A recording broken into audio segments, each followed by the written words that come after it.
the Africans. Then at 3 p.m., we bring you another episode of Proverbially Speaking. All this and more will come alive 1 p.m. to 5 p.m. this Throwback Thursday with me, your host, Sarah Ann, the chirpy one on the family station, Love 101. Accept credit card payments for goods and services on your website with Sagicor Payment Gateway. Integrate in as little as 30 minutes. Conditions apply. The time by Sagicor Bank is 7 o'clock on Love 101, and it's time now for the Morning Watch. Listeners to Love 101 FM are advised that the views and opinions expressed in this program are not necessarily those of Love 101 FM.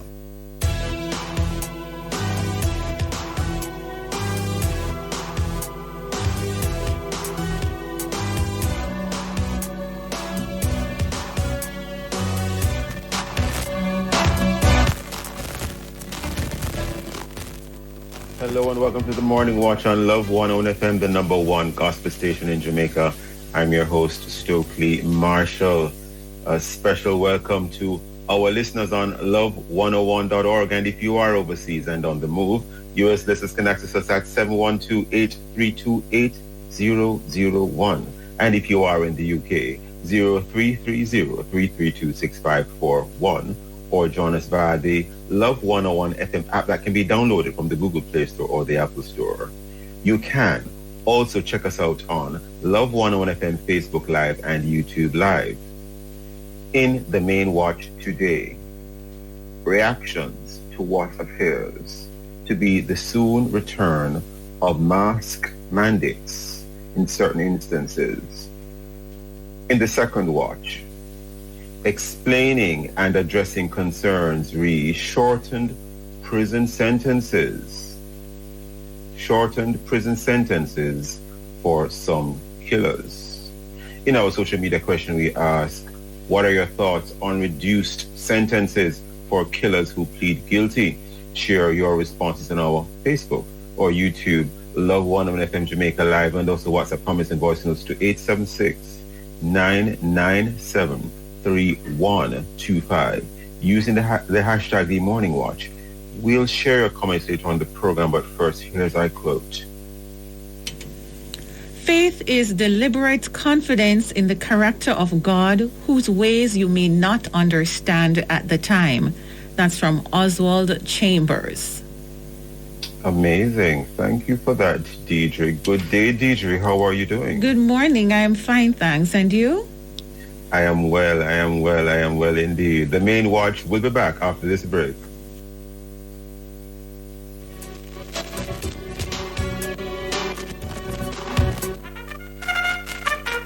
Digicel wins again, out in front with another consecutive Ookla Award for the fastest speeds. The champion network crosses the finish line first by providing the best mobile coverage, best mobile network, and fastest home internet Jamaica has seen in 60 years. There's just no beating Digicel. Join Digicel for Jamaica's best mobile coverage, best mobile network, and fastest home internet you can always rely on. Digicel, made in Jamaica. For more info on Ookla, visit digiceljamaica.com. Jamaica's gangs are like packs of rats. They live in filth and try and drag us all in there with them, spreading the disease of violence and corruption everywhere. Nasty. But like a pack of rats, they can be eliminated. Rats. With your help. If you have information on gangs, call Crime Stop on 311. This message is brought to you by Crime Stop and their marketing partners, Lime and NCB. Sometimes all we need is a listening ear. The listening ear, the counseling, the logical reasoning, and spiritual guidance are what appeal to us. That's why I'm here. I'm Dr. Joan Pinkney, the counselor, your counselor, on Love 101 FM, Tuesdays and Wednesdays, 10 to 11 p.m. You know you can call on me. I will listen and more. So let's talk about what's bothering you. Anything. Tune in, listen, call in, text or voice message. I'm Dr. Joan Pinkney, counseling psychologist, ready with a listening ear. Tuesdays and Wednesdays, 10 to 11 p.m. Right here on the family station, Love 101 FM.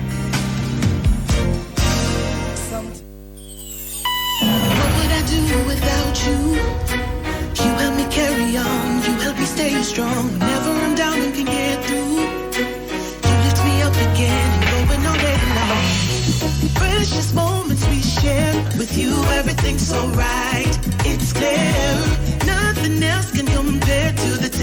you bring to life.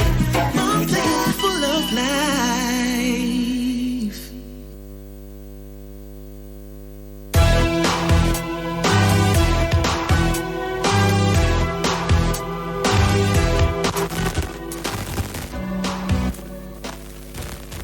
Welcome back to the Morning Watch. I'm your host, Stokely Marshall.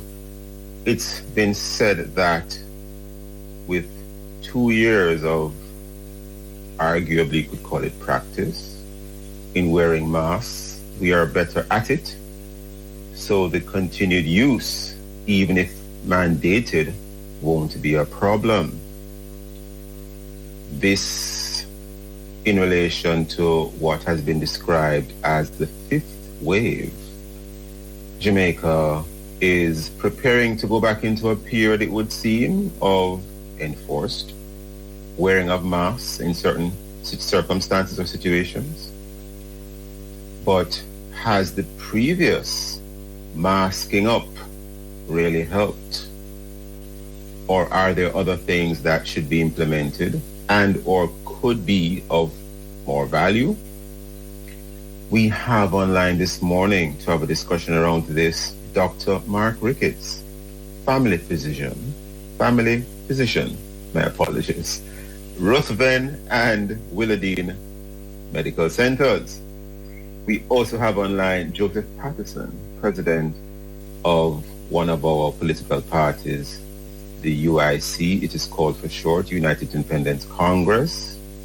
Good morning, Dr. Ricketts, and good day, Mr. Patterson. How are you both? Hi, morning, Stokely. Hi, Joseph. How are you doing? Great having you both on. Now, getting right into it, starting with you, Dr. Ricketts. And, well, even before I commence, we are in a situation where there are a number of headlines, just to name a few. The Observer, for instance, has been indicating, for instance, Jamaica reports 113 new COVID cases, 3 deaths. And we have mandatory mask wearing to return, wholeness, Jamaica Observer as well. Dr. Gary News called for Prime Minister to reintroduce mask wearing mandate. Those are just a few of the snippets of headlines we have been seeing in the recent days. Dr. Ricketts, there have been reports in the media where a few doctors have called for the reintroduction of mask wearing. What is your view medically on this? First of all, thanks for having me. You made a number of statements and asked a number of questions a while ago, so I sort of want to deconstruct them and take them one by one. Go ahead, Dr. Ricketts. The last statement that can you hear me clearly, okay, Joseph? I'm hearing you with some difficulty. Let me just use let me take the headset out. Give me a second. Is that better? A lot better, yes. Yes, indeed. Go ahead. Now, the last statement you asked was, in terms of mask wearing, that doctors are calling for mask wearing. The earlier statement you asked... Well, I'm not saying all doctors. But no, I understand. But the earlier point you made was mask mandates. And there's a very distinct difference. Am I a believer in mask wearing? Yes. Am I necessarily a believer in mask mandates? No. I said that for a couple of reasons. We've been at this in terms of COVID for like 2.5 years now, right? And I find it a little weird that the entire process of thinking regarding COVID has not changed as much as the virus itself has changed. The virus has gone through a number of different changes. Major subvariants going from alpha to beta to delta to Omicron and now the Omicron BA2, right? Now, if the virus has changed so much over the course of 2.5 years, our thinking, our mental approach to the virus and to the pandemic should also change. So it can't be that, all right, fine, well, we had mandates before, so moving along, we're getting some numbers going up, we're going to have mandates again. So while I do believe we should be, encouraging people to wear masks, the whole business of mandates for me, generally speaking, mandates across the board, whether they be mandates to vaccines, mandates to masks, I think we should be at a point now where we're looking as a world population towards learning and understanding how to coexist with this virus, which clearly is not going anywhere. But importantly, this subvariant that we're now facing, being somewhat similar or very similar to the one that preceded it, is significantly different in terms of the mortality and the morbidity that it causes, meaning it kills way less people. You just quoted some numbers a while ago in terms of 100 and something new cases. I've seen it quoted at 300 and something, 400 and something, whatever it is, and the positivity rate that goes along with that. For me, those numbers are rubbish. And I'm going to tell you why. Most of the patients who have contracted this particular variant, and by the statistics, we know that coming out of the US, it was something like 85% of the cases that are circulating now are of the new variant, right? So Omicron took over from Delta, basically displacing it in the population, and then this is now basically displacing the original Omicron variant. Now, if that is so, the measures can't be the same. They simply can't be the same. And also, there's a point that I think that is worthy of making. A lot of the advice and a lot of the things that we have implemented over the past 2.5 years have come out of either the WHO or the CDC. Right? Now, I find it a little interesting that there are a number of countries that are non-European, basically non-Caucasian, continental African countries in Asia, who have done remarkably better with their COVID response. I mean, in terms of positivity rates, in terms of mortality, I mean, they're still trying to explain why it is that some of the countries in Africa who have not used those, recommendations from the CDC and the WHO have done far better with far less vaccination rates, right? Where people were wearing significantly less masks. But we are now asked, or what it is our government has chosen to do, is to mirror the example of the country who literally has had the worst outcome across the world. Nobody has said, maybe we need to look at Africa. Maybe we need to look at regions like Uttar Pradesh in India and see what it is they did. How did they achieve those numbers that scientists are struggling to understand now? But no, let us just follow what it is that the US and Europe did after having some of the worst outcomes. So my point is, how we view what is happening now cannot be just the routine as to what we did in the last strain, the last outbreak, because it's different. It's significantly different. Most of the patients will not be tested. I am very confident that there are hundreds of thousands of Omicron BA2 cases across Jamaica now. But what you're being told in terms of statistics is 100 or a couple of hundred. And then that is used to calculate a positivity rate that for me must be false. Most people don't even go to the doctor. It's that mild. And having seen myself personally maybe more than 200 cases, I have seen not one of them that has had a bad outcome. Not one of them have I had to refer for hospital care. Not one of them has been admitted to hospital. So if you take it in that context, why are we considering mandates? So I think that's the long-winded answer to your question, Stokely. All right, I'm not hearing you guys now. No, I'm not hearing.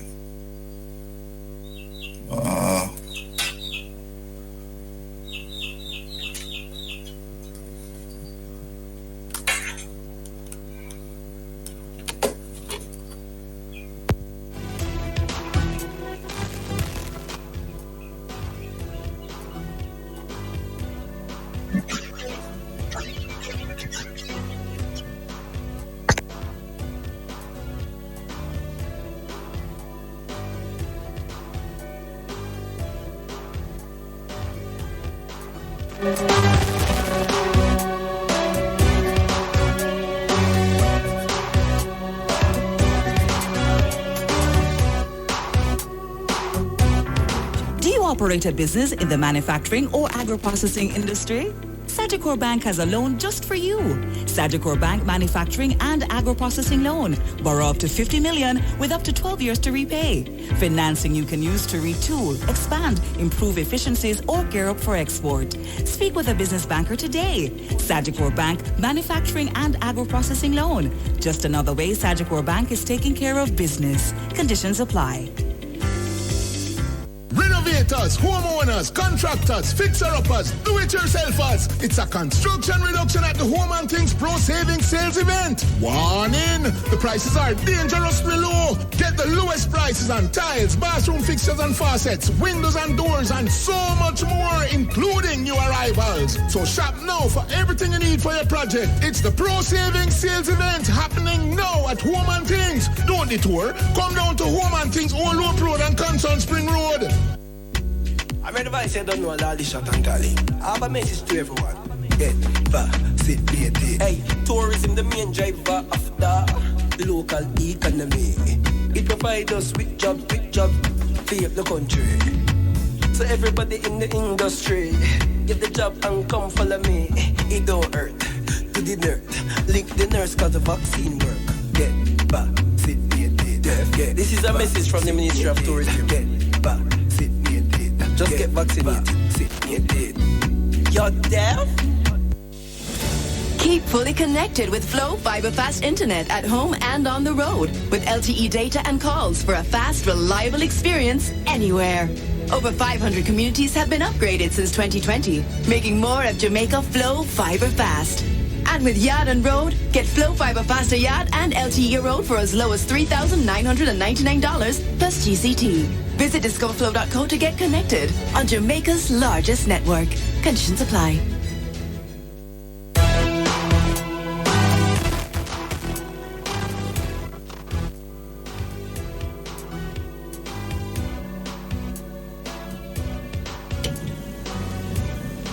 Stokely?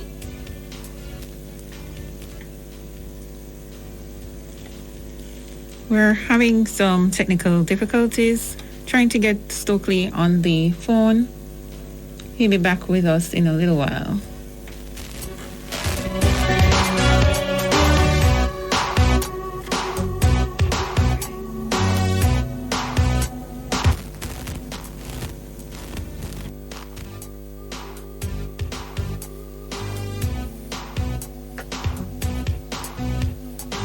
Welcome back to the Morning Watch. I'm your host, Stokely Marshall. We are in the first watch, and we do apologize for, well, I'm not really sure what has caused technical challenge. I suddenly came off of the StreamYard live stream.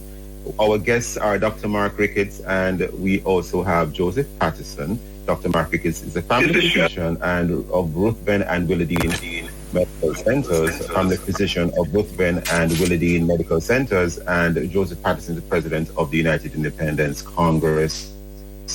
Very important topic we're looking at today in this main watch. Reactions to what appears to be the soon return of mask mandates in certain instances. Dr. Ricketts, before the interruption of the StreamYard, I think I got the essence of what you were saying. You were saying that whilst you are mainly in support of the wearing of masks, well, let me not say you are in support, but whilst you explain the relevance of mask wearing, you did not seem to appear to be in favor of mandating it. So if I'm reading you correctly, sir, were you saying that the wearing of the mask is fine, but there ought not to be any criminal sanction for persons who don't wear them? Is that what you really meant, Dr. Ricketts? That's exactly what I meant. I see. And just to make another point, Stokely.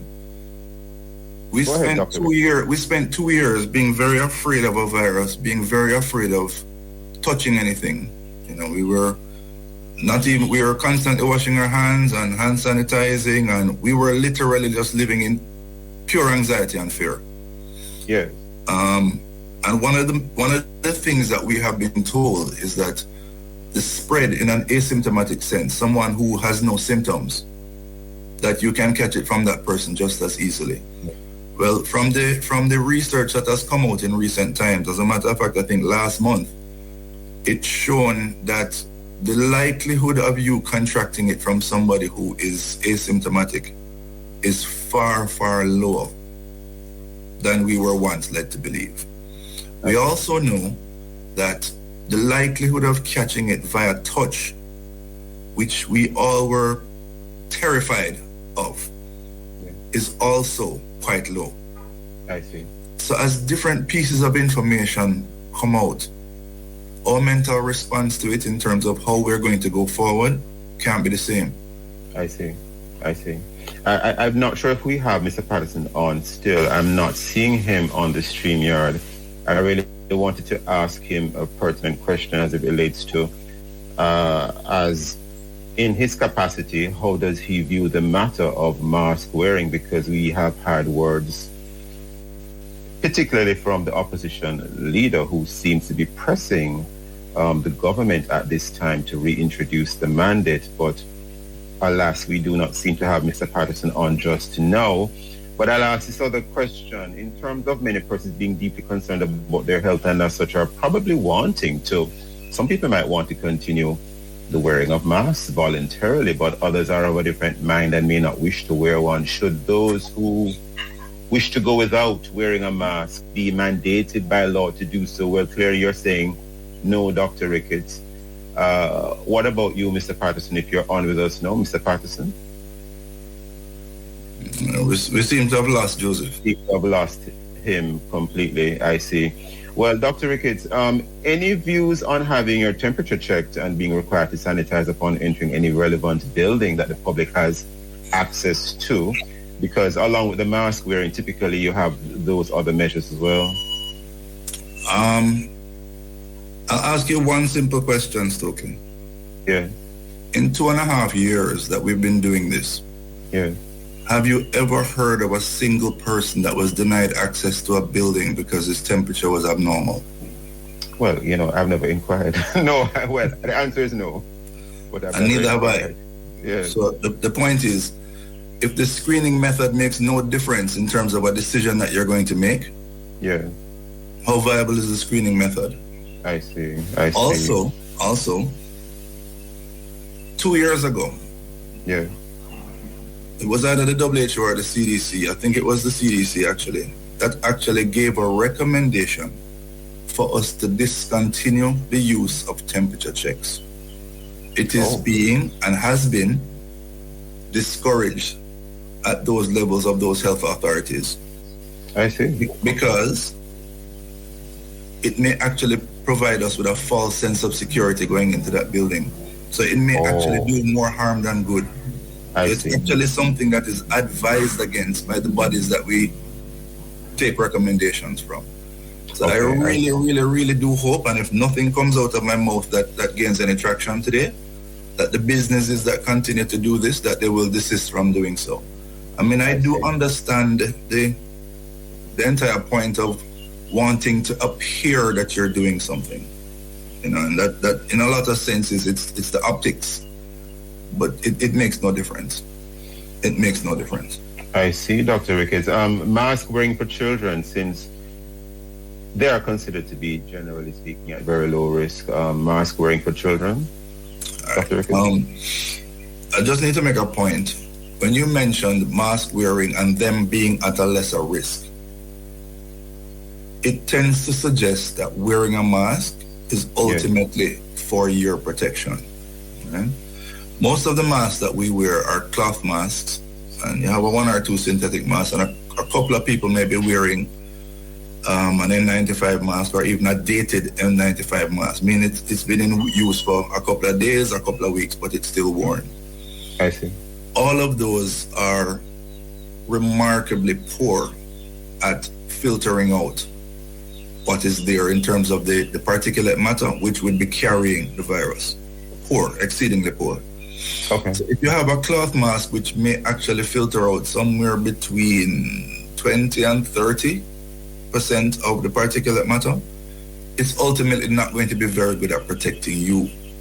Right? However, in terms of the effluent that you put out, in terms of the droplets that you put out, it's far better at keeping those in. So if people are wearing them, and most people, and it actually only works, or it works well, when most, if not all, people are wearing them, which is very contradictory in terms of what I just said. But it is when people are wearing them that they cut down on their effluent, and whatever that actually may escape, you then cut down on the incoming with your mask. So it's actually a double action. That is when it is most effective.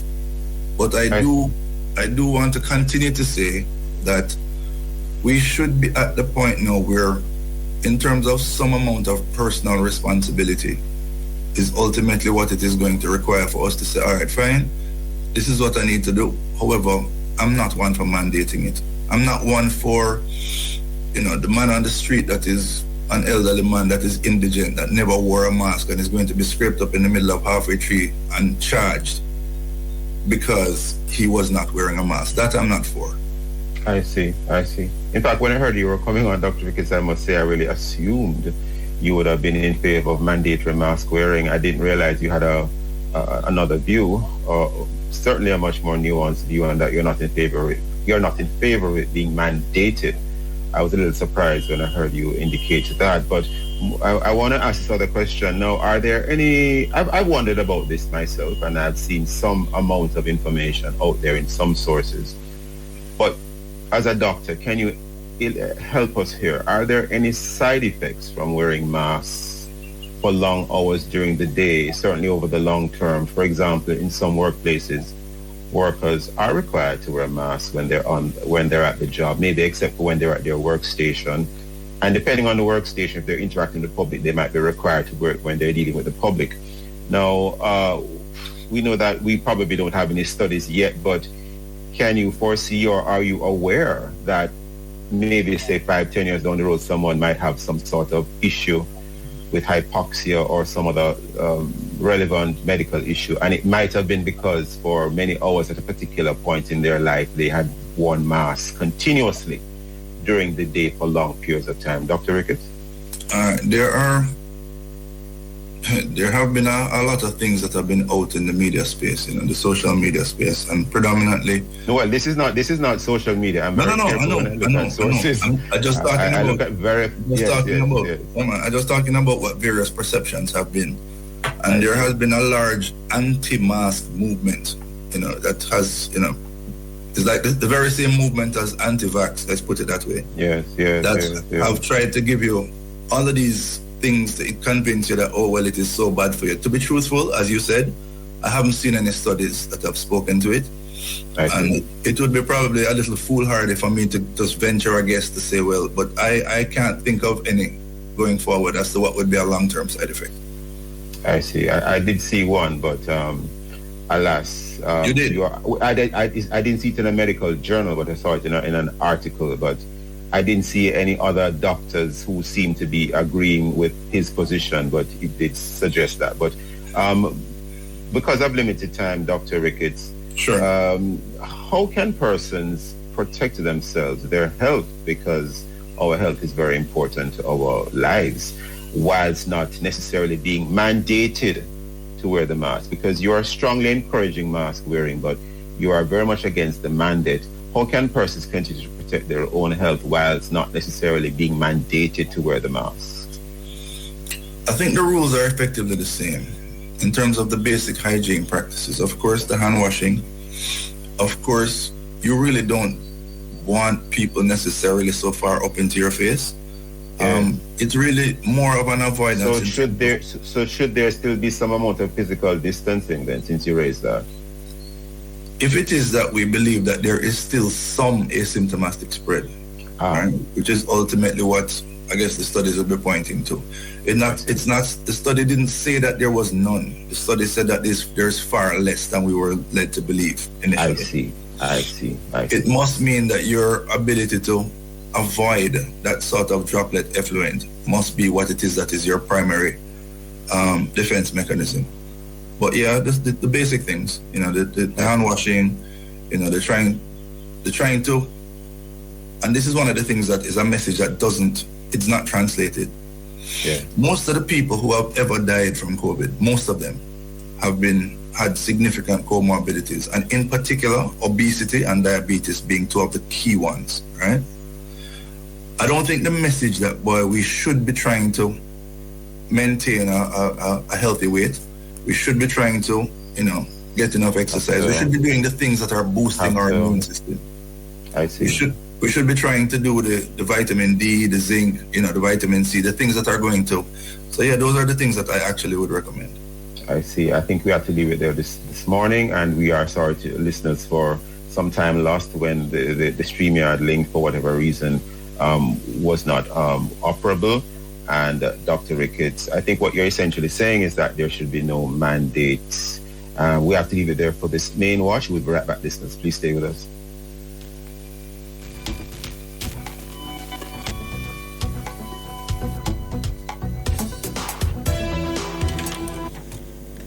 Apply today for a DBJ Recovery Line of Credit or Go Digital Loan to help you find a way.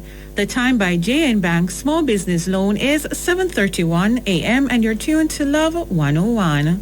Do you wake up in the mornings wondering why you're here? Are you facing cycles of being up today and down tomorrow? Well, you're in luck. King MD is in town. Let us help you exercise dominion over your circumstances.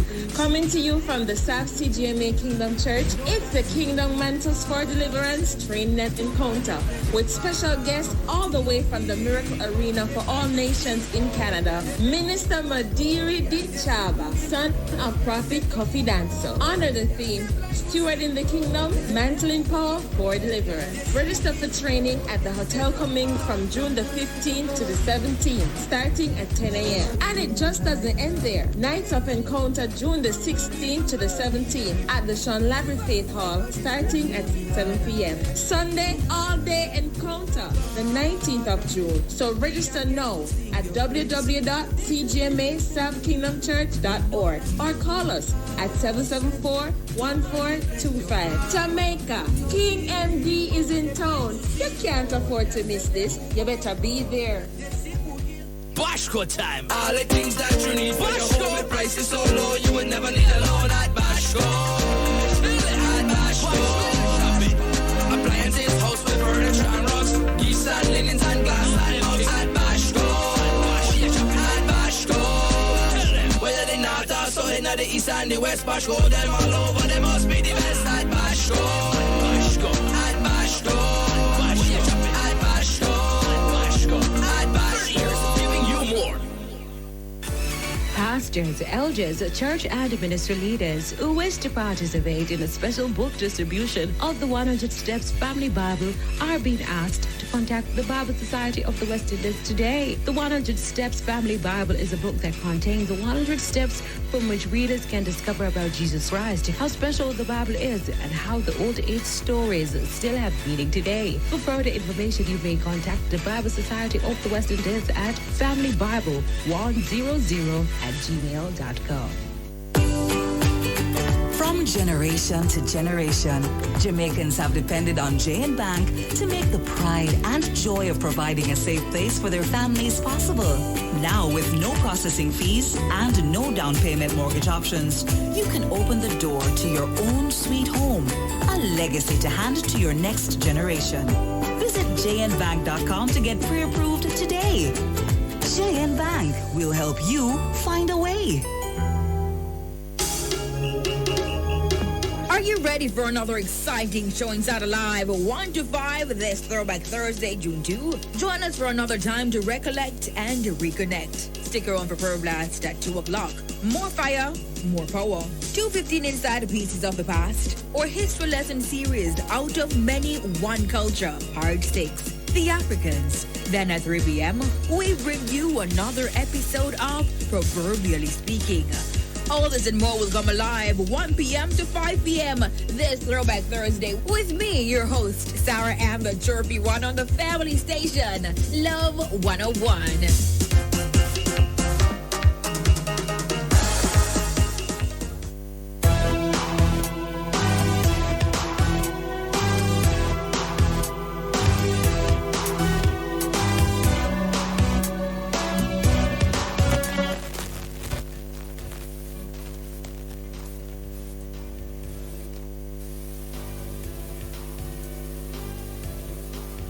Welcome back to the Morning Watch. I'm your host, Stokely Marshall. Now let's take a look at the newspapers to see what Jamaicans and others are in fact saying and doing.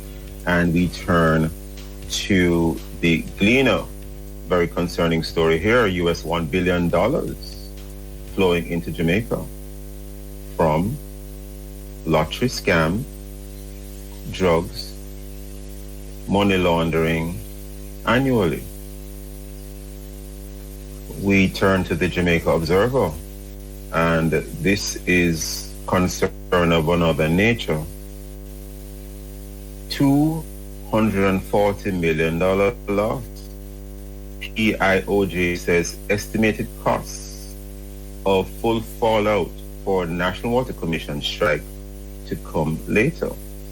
And it says here a 2-day strike by more than 2,000 National Water Commission workers, which followed in wide-scale water lockouts across the island last month, has resulted in over $240 million in revenue losses. Those and many other stories in both major daily newspapers. Coming up next, we'll be using the feedback from our Facebook and WhatsApp question, which is, what are your thoughts on reduced sentences for killers who plead guilty? If you haven't done so yet, leave a comment on our Facebook or YouTube, Love 101 FM Jamaica Live, and also WhatsApp comments and voice notes too. 876-9973-125 using hashtag The Morning Watch. We'll be right back.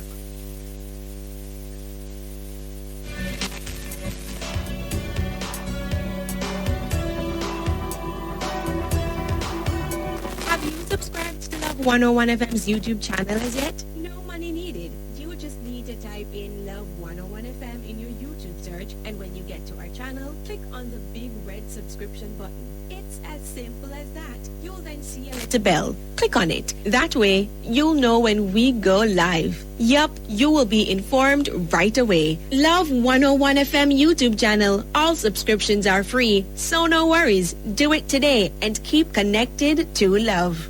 Listeners to Love 101 FM are advised that the views and opinions expressed in this program are not necessarily those of Love 101 FM.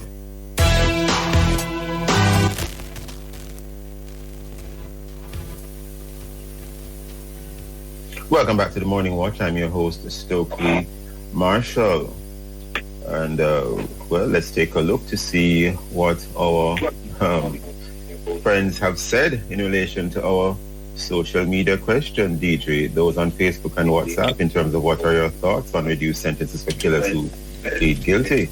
Deidre? Okay, so we have one WhatsApp message here from Brother Arnold. Good morning, Mr. Marshall and our panel, the discussion.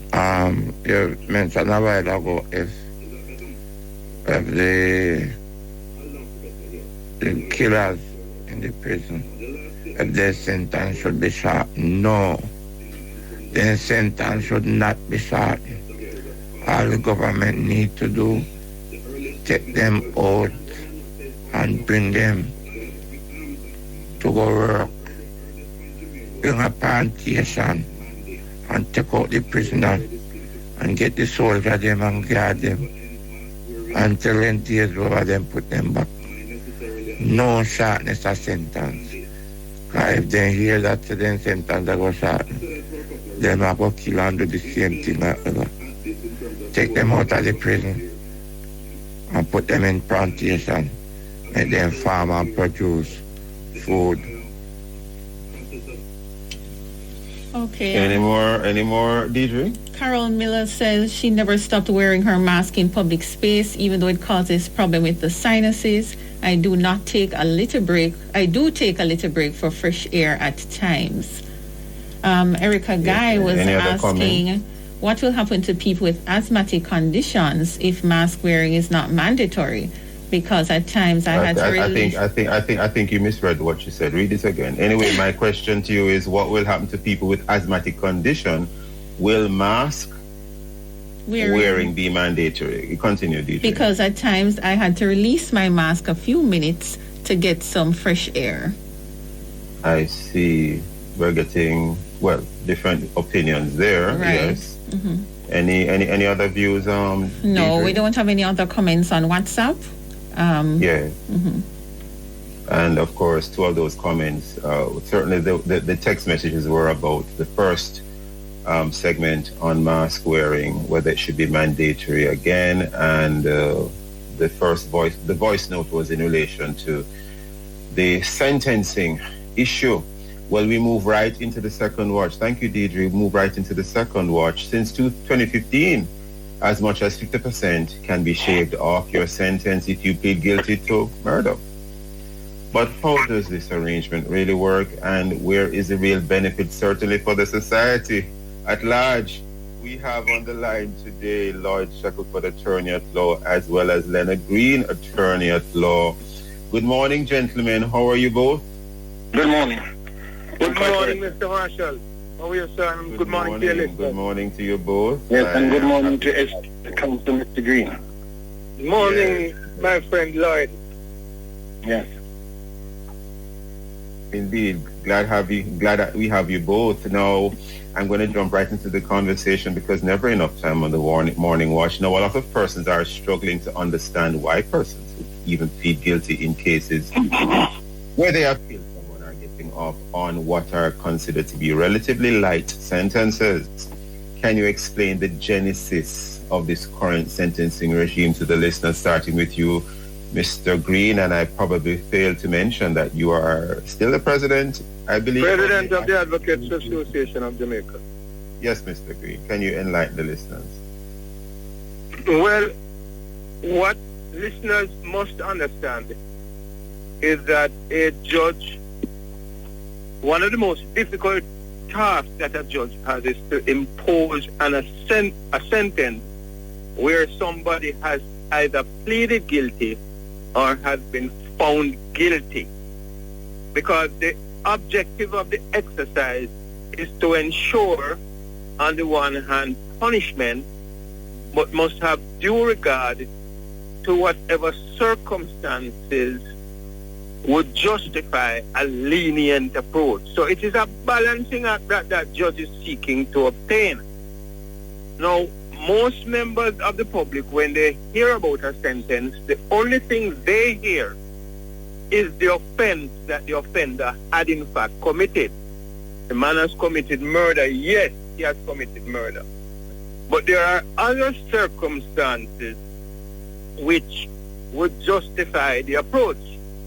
One of the recent issues where the man had shot a lady in public, obviously some lady with whom he had a romantic relationship, is that he had entered a plea of guilt. And the public must understand that where an accused, an offender, enters a plea of guilt, the general principle is that he gets himself entitled to some form of lenient approach. Why is that so, Mr. Green? I know I'm counsel, but let's not. I'm not going there today. In other words, you stole some cookies out of the cookie jar, and yes, you confessed to your parents, mommy or daddy, that yes, you stole it out of the cookie jar. Confessing that you stole it doesn't mean that you get a lighter sentence. It means that you just confess. Go ahead. It's really a. Go ahead, sir.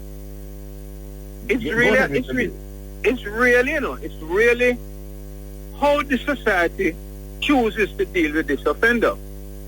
Yeah. Because it is intended to encourage persons who are charged for offenses to own up in circumstances where we have so many persons being charged with serious offenses.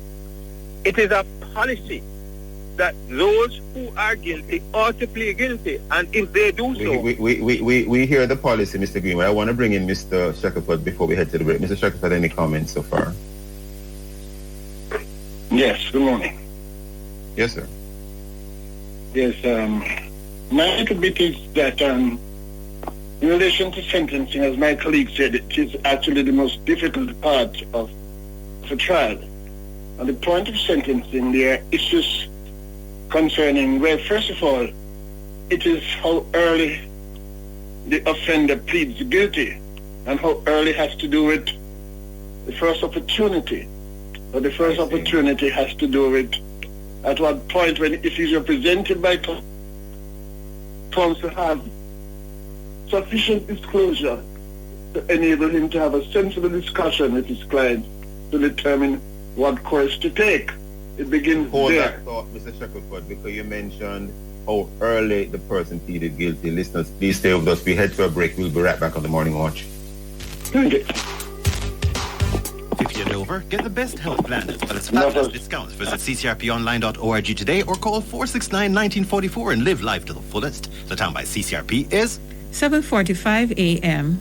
Up with your plans in motion. There's a JM Bank loan just for you. That's true. Put your plans in motion. JM Bank will help you see them through. A JN Bank unsecured loan can help you fix up your home, handle that emergency, consolidate debt, and more. Borrow up to $5 million with low monthly payments. Put your plans in motion. Monthly payments as low as $19,999 per million. Conditions apply. JN Bank. We'll help you find a way. Shake and go with two shake. Shake and go.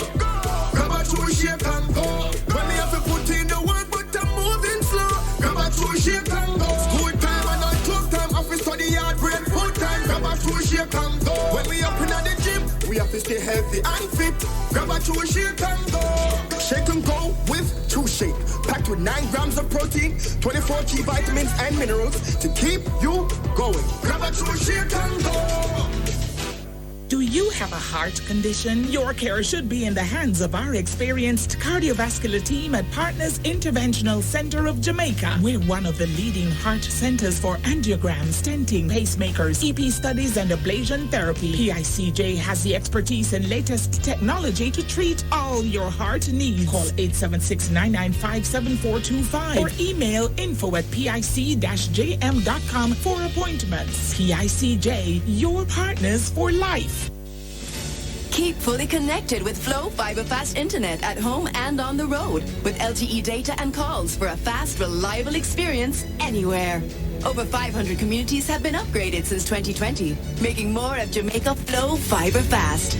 And with Yard and Road, get Flow Fiber Faster Yard and LTE Road for as low as $3,999 plus GCT. Visit discoverflow.co to get connected on Jamaica's largest network. Conditions apply.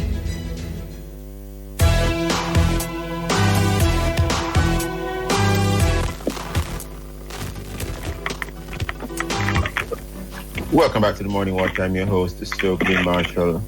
We are in the second watch. Our guests are Lloyd Shackelford, Attorney at Law, and Leonard Green, Attorney at Law and President of the Advocates Association of Jamaica. My apologies. And in this second watch, the topic is explaining and addressing concerns, shortened prison sentences for some killers.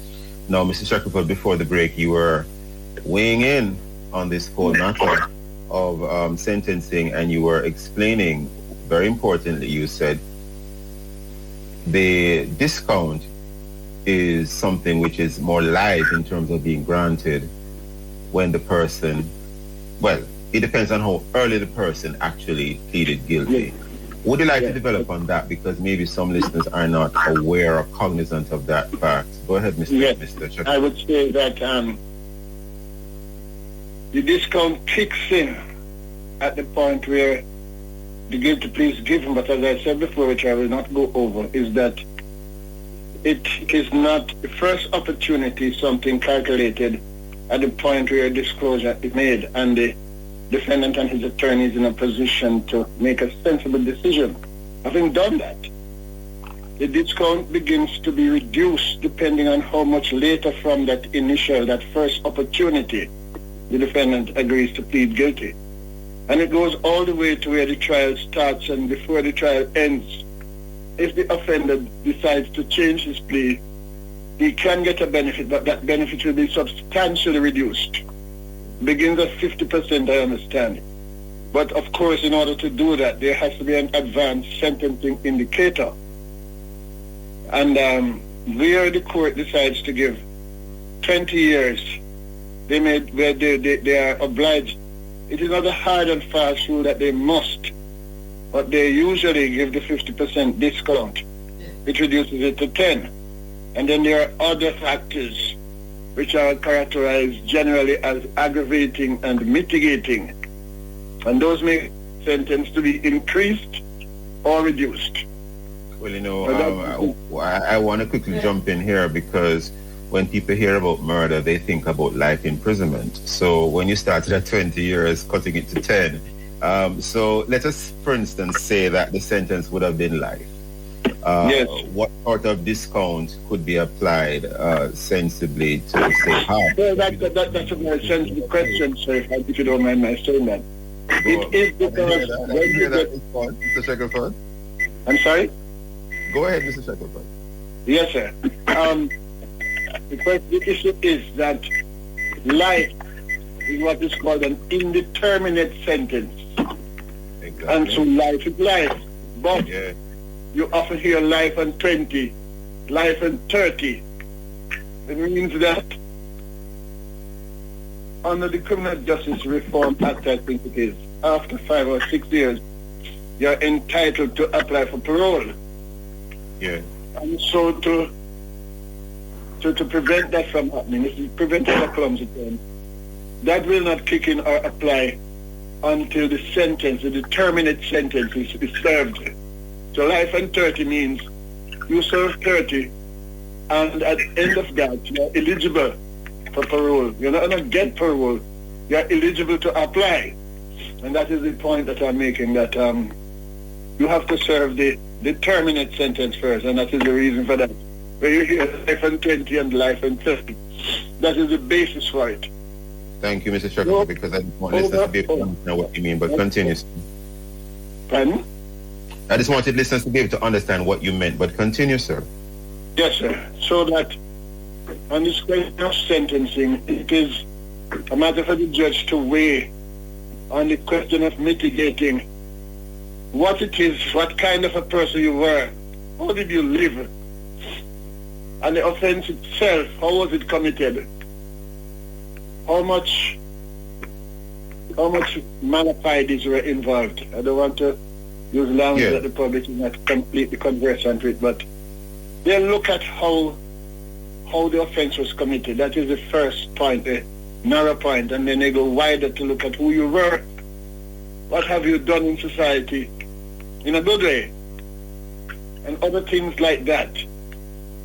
And on the aggravating side, they look at if you had a previous conviction, and how vicious, if I might use that term, the offense itself was committed, and whether or not it was cold-blooded and that sort of thing. Yes. It's not always going to be an offense against the person. I'm just putting it that way to make it stark. So that at the end of the day, you balance those things to come to a decision as to what is appropriate. The judge would tailor the offense to tailor the sentence, to fit the offense. Understood. I want to quickly get this question in, Mr. Shackelford, only because of time. I know that you were about to say something else, but can either of you say whether more accused persons are actually pleading guilty in the hope of getting a reduced sentence, or is this new regime barely moving the needle? Mr. Green, starting with you. Yeah, well, I would say that it certainly helps.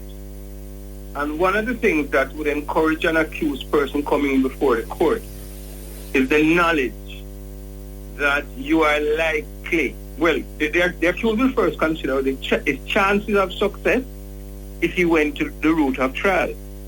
One of the other things that would impact the mind of an accused person also is the length of time he would have been in custody, or he's likely to serve, to be in custody before his matter is dealt with. So he would take all those factors into consideration.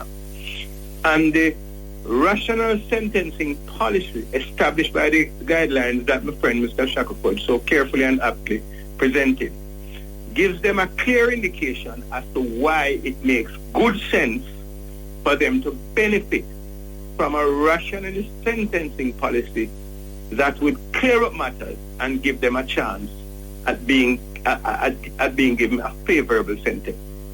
I see. Now, one of the things that I think is, affecting many people in the society is that you have this piece of legislation that allows for the reduction of sentences in cases like this when a person pleads guilty.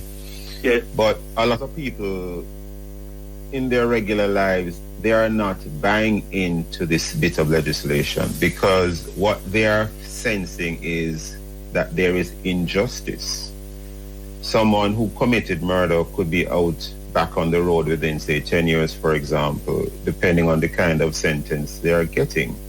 And in their minds, this is not just. Now, how do you, whilst this is happening, by the way, we still have a problem with the state of murders in the country. So juxtaposing lighter sentences in a case, for example, if the person pleads guilty, to a situation where the murder rate is increasing. Any comments on that? Because some persons are feeling that this is a sort of disconnect.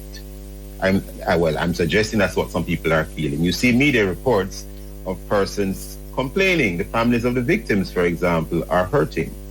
Any comments on that, gentlemen? Before Mr. Shackelford comes in, I just want to remind you, Mr. Marshall, of the old song from Prince Buster. I know you're a young man, Mr. Shackelford would definitely remember, where Prince Buster suggested that 100 years for the rude boy. You remember that line?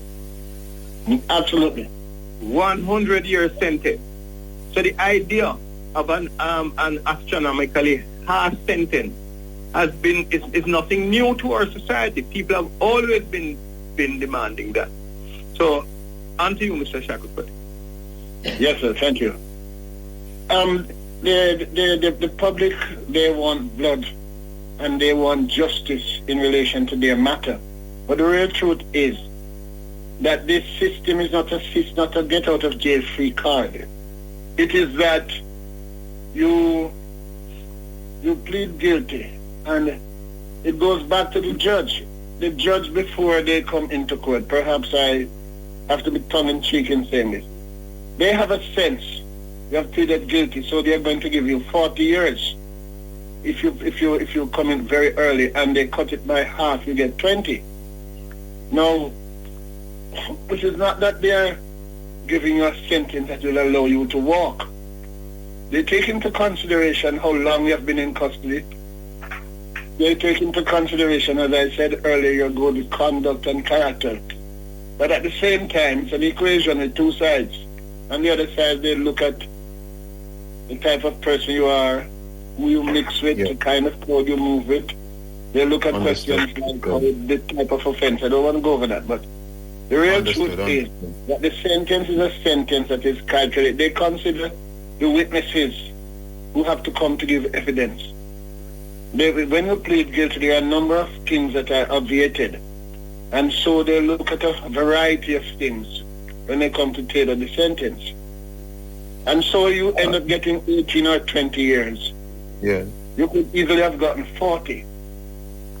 As my colleague said, it is the early decision, the decision taken to cut. And there's another thing as well. It concerns the preparation by the prosecution. If it is that when you, and as my colleague adverted to it, when you go to your client, you show him what they have. And what they have is a disclosure to you. If it is that you see loopholes in it and ways to come out, you can advise your client that you could plead guilty if you want, but if you choose not to, we have sufficient before us to mount a strong defense. And so the preparation by the police and the prosecution and what is presented to you to show to your client is very important to make a proper determination as to what course to take. So much more that we could add to this discussion, but I think we're totally out of time. Obviously, more anon, listeners are hearing you both, and they will come to their own conclusions and draw their own assessments. Absolutely. I just wanted to say on the question of crimes in the country and the decision that the government should take. The courts really, because the court is independent, but that decision is a policy decision, and the judges are there to interpret the law to penalty. I know I'm talking to we do have to leave it there this morning. Thank you, Mr. Shackelford, again, and thank you, Mr. Green.